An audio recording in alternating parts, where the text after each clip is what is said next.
उत्तराखंड एक ऐसा राज्य जिस पर मानो कुदरत हर लिहाज से मेहरबान है। यहाँ का नैसर्गिक सौंदर्य, स्वच्छ आबो हवा, कल कल बहता पावन नदियों का जल और लहलहाते पेड़ पौधे चारों ओर से इस भूमि को समृद्ध बनाते हैं। पहाड़ की इसी रमणीयता से सराबोर है उत्तराखंड का राजभवन।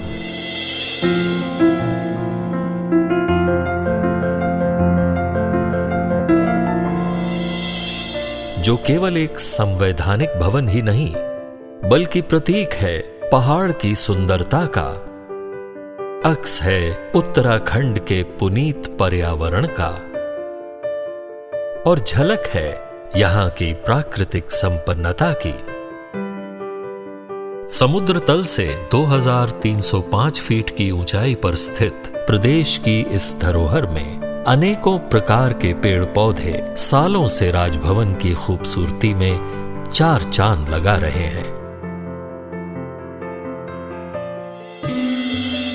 जहां एक ओर इस परिसर में कदम रखना अपने आप में गौरवान्वित महसूस कराता है, तो वहीं दूसरी ओर यहाँ का खुशनुमा वातावरण हर आने वाले को सुकून की अनुभूति देता है। यहाँ लगभग 30 मीटर लंबे पेड़ आपका स्वागत करते नजर आते हैं। पास ही में लगे ओक यानी बांज के पेड़ पहाड़ के औषधीय और आध्यात्मिक रूप को दर्शाते रुद्राक्ष, कैम्फर, लाल एवं सफेद चंदन वनों के एक भव्य गुलदस्ते की तरह नजर आते हैं।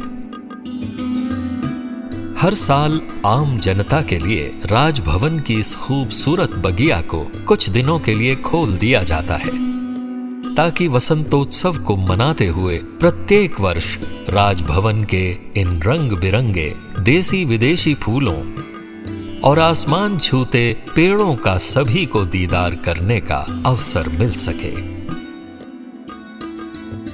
साल 2005 में राजभवन परिसर में बोनसाई गार्डन स्थापित कर एक नवीन पहल की गई।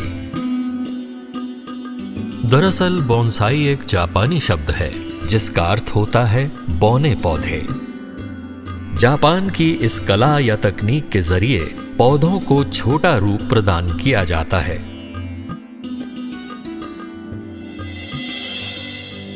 वर्तमान में राजभवन की इस नायाब पहल को स्वयं राज्यपाल श्री गुरमीत सिंह के विशेष संरक्षण में विकसित आयाम दिया जा रहा है। बोनसाई की ये सभी प्रजातियां 5 से 45 साल की आयु की हैं, जो उन्हीं पेड़ों का अंश हैं जिन्हें परिसर निर्माण के वक्त हटाना पड़ा था।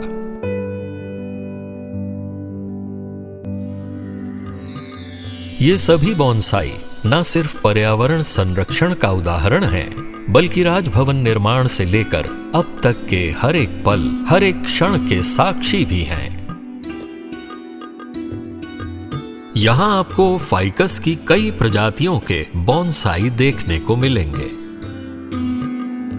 वहीं गिंको बिलोबा, कमेलिया और बुरांस जैसे वृक्षों के छोटे और बेहद आकर्षक बोनसाई,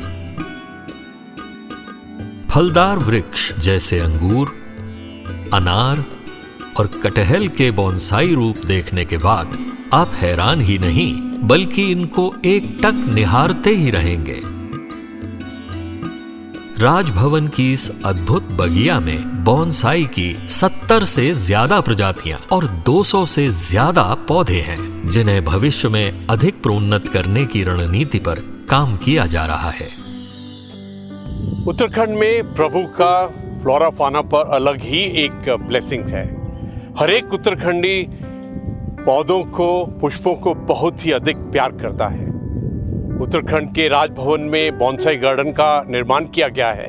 इसकी स्थापना 2005 में मेजर अशोक जी ने रखी थी और आज के दिन में बोनसाई गार्डन के अंदर में 220 बोनसाई वृक्ष हैं। अगर आप बॉन्साई शब्द को देखते हैं, इसमें साई शब्द का वास है, तो लगता है प्रभु इसमें वास करता है। हाल ही में महामहिम राष्ट्रपति श्री रामनाथ कोविंद ने अपने देहरादून प्रवास पर राजभवन स्थित बॉन्साई गार्डन के पुनरुद्धार और विस्तारीकरण कार्य का लोकार्पण किया। इस अवसर पर उन्होंने राजभवन की इस पहल की काफी प्रशंसा भी की, जिस पर माननीय राज्यपाल ने हृदय से उनका आभार व्यक्त किया। मुझे ये बताते हुए बहुत खुशी होती है कि हमारे महामहिम राष्ट्रपति जी जब दिसंबर में आए थे, तो उस वक्त में रुद्राक्ष का एक वृक्ष का वृक्षारोपण किया था, और जब मार्च में इस साल आए तो उस वक्त में बॉन्साई गार्डन का एक रेनोवेशन और मैं कहूँगा कि री इनोग्रेशन किया गया। और उस दिन तो मैं क्या कहूँ, जो बॉन्साई गार्डन यहाँ है, इसके हर एक वृक्ष ने बहुत ही कला से हिस्सा लिया।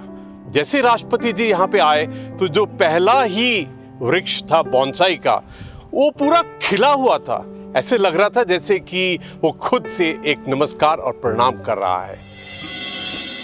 राजभवन के इस बॉन्साई गार्डन में एरोमेटिक बॉन्साई पेड़ों की भी कई प्रजातियां हैं, जो न सिर्फ इस उद्यान को सुगंधित बनाते हैं, बल्कि वातावरण को शुद्ध भी रखते हैं। बॉन्साई गार्डन को लेकर राज्यपाल श्री गुरमीत सिंह जी का विजन बेहद साफ है। वो भविष्य में इस बॉन्साई गार्डन को फलता फूलता देखना चाहते हैं, और इसके लिए उद्यान विभाग के साथ मिलकर बॉन्साई गार्डन को न सिर्फ अभ्युदित किया जा रहा है, बल्कि आने वाले समय में लाइट एंड साउंड शो की व्यवस्था कर इस गार्डन को आम जन के लिए माह में एक दिन खोले जाने की योजना पर भी विचार किया जा रहा है। दिल करता है कि एक एक प्लांट के पास जाओ और उनकी जो हिस्ट्री है, यात्रा है, उसके बारे में देखो। अगर आप इनकी जड़ों को देखेंगे, इनका प्रूनिंग, ट्रेनिंग और किस प्रकार इसको मोल्ड किया जाता है, तो बहुत ही अलग तरीके से मजा आता है।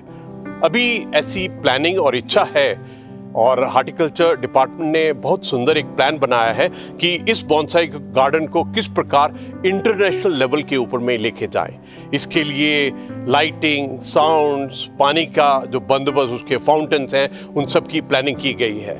और दिल में ये भी इच्छा है कि इस गार्डन को पब्लिक के लिए खोला जाए, ताकि महीने में एक बार पब्लिक आकर इन बॉन्साई गार्डन्स का लुत्फ ले सके।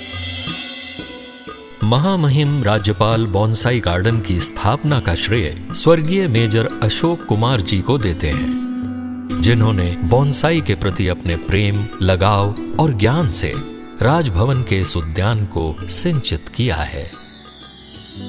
एक बहुत भावुक बात है कि मिसेस सुषमा, जो स्वर्गीय मेजर अशोक जी की धर्मपत्नी है, वो यहाँ पर आई और अत्यंत रूप से भावुक हो गई इस बॉन्साई गार्डन को देखकर। पहली बात तो ये कि इसकी शुरुआत मेजर अशोक जी ने की थी, लेकिन जो स्तर अभी बॉन्साई गार्डन का है, उसको देखकर वो एकदम धन्य हो गई। और उन्होंने कहा कि उनके पास में उनके पति के 300 ऐसे प्लांट हैं जो उन्होंने जीवन में तैयार किए थे, उनको भी राजभवन में देना चाहती हैं, ताकि इस संस्था का, इस इंस्टीट्यूशन का जो स्टैंडर्ड है इंटरनेशनल हो। अभी एक पायलट प्रोजेक्ट तैयार किया गया है कि किस प्रकार इसको बहुत ही एक ऑर्गेनाइज तरीके से इंटरनेशनल लेवल के ऊपर लेके जाएंगे। उत्तराखंड का फ्लोरा और फौना किसे अपनी ओर आकर्षित नहीं करता है। धरती के इस हिस्से पर कुदरत खुद मेहरबान है। यही वजह है कि इन पेड़ों के बचाव में यहाँ की महिलाओं ने सालों पहले पेड़ों को गले लगाकर प्रकृति के प्रति अपने फर्ज को अदा किया था। मैं तो हर एक टूरिस्ट को, हर एक उत्तराखंडी को, हर एक भारतीय को इनवाइट करता हूँ कि आप आइए देहरादून में और राजभवन के इस बॉन्साई गार्डन को अवश्य देखिए। और अभी ये डिसाइड किया है कि महीने में एक बार बॉन्साई गार्डन को पब्लिक को देखने के लिए ओपन किया जाएगा। आपका स्वागत है बॉन्साई गार्डन में। वाकई सही मायनों में उत्तराखंड का राजभवन इस राज्य के दिव्य स्वरूप का प्रतीक है। यहाँ का बॉन्साई गार्डन दर्शाता है कि अगर मनुष्य में काबिलियत हो तो कद मायने नहीं रखता, शायद इसीलिए इस बोनसाई शब्द में खुद साईं का निवास है। राजभवन में मौजूद हर पेड़, हर पौधा और हर पत्ता इस प्रदेश की मूल्यवान वनस्पति का संग्रह है। अगर आपको संपूर्ण देवभूमि को करीब से एक साथ महसूस करना है तो राजभवन उत्तराखंड से बेहतर स्थान शायद ही कोई और होगा।